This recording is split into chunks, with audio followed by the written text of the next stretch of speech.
चला तर आज तुम्हाला मी हे असे कुरकुरीत फणसाचे गरे कसे तळायचे ते मी तुम्हाला डिटेल रेसिपी सांगते. तर त्याआधी नमस्कार सर्वांना, श्री स्वामी समर्थ मित्रांनो.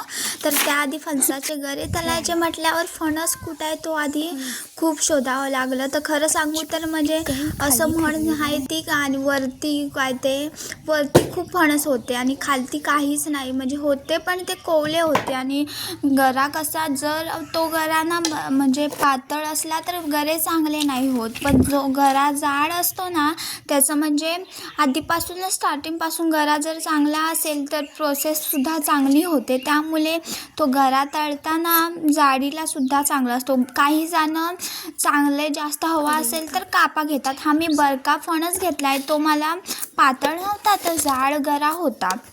आणि त्यानंतर मग मी ते कापून घेतले बारीक बारीक पीस. जसा गरा असेल ना तसा तुम्ही कापून घ्या. आणि त्यानंतर म्हणजे हे मेन पॉईंट आहे की तुम्ही त्या तळलेल्या गऱ्यामध्ये मीठ किती अंदाजे टाकता. तर मी त्यासाठी 5 चमचे मीठ घेतलं आहे आणि त्याच्या अंदाजप्रमाणे म्हणजे थोडंसं अर्धा कप पाणी ओतलं आहे आणि त्याला मिश्रण करून घेतलं आहे. आणि त्यानंतर मग गरे तळताना मी म्हणजे माझ्या हाताच्या प्रमाणात घेतलं आहे. मी माझा पहिला घाना टाकला आहे तो म्हणजे पहिली एक मूठ टाकले आहे, त्याच्यानंतर दुसरी एक मूठ टाकले आणि त्याच्यानंतर मग मी 5 म्हणजे आता मी 2 मोठी घेतल्या आहेत ना त्याचप्रमाणे मी मीठसुद्धा त्याचप्रमाणे टाकलं आहे, जे मी अंदाज तुम्हाला सांगितलेलं. अंदाजपंची मी 5 चमचे मीठ टाकलं आहे. जर लागलं तर असं काही नाही मला, म्हणजे माझं अंदाज तर माझा परफेक्ट लागला होता आणि ते 5 चमचे पुरलंसुद्धा. म्हणजे हात माझा मोठेप्रमाणे मी मीठ घेतलं होतं. आणि मी जेव्हा मीठ घेतलं ना भरणीतून तेव्हाही 5 चमचेच घेतलेला. आणि त्याच्यात तुम्ही पाणी अंदाजे कमी जास्त जरा होतं पण ते चालून जातं.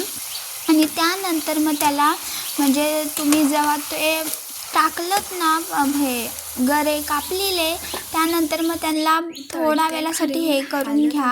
आणि मग ते म्हणजे 10 मिनिटं लागतात ते तळण्यासाठी. आणि माझी गरे तळताना तर इतकी बिकट अवस्था झालेली ना की काय सांगू. आणि त्यानंतर या फणसाच्या गरेचा रिझल्ट माझी मनी माऊ सांगेल. तर बघा तुम्ही, हे बघा असा कुरकुरीत आवाज येतो. आणि हो, तुम्हाला काही समजलं नसेल तर तुम्ही मला कमेंट बॉक्समध्ये नक्की सांगा. मी कमेंट बॉक्समध्ये सुद्धा तुम्हाला उत्तर देईन. तर तुम्हीसुद्धा उन्हाळ्याचे म्हणजे पावसाळ्यातलं सगळे हे पावसाळ्यात किंवा श्रावणात जास्त खाल्ले जातात, त्यामुळे नक्की करून बघा. तर बाय बाय.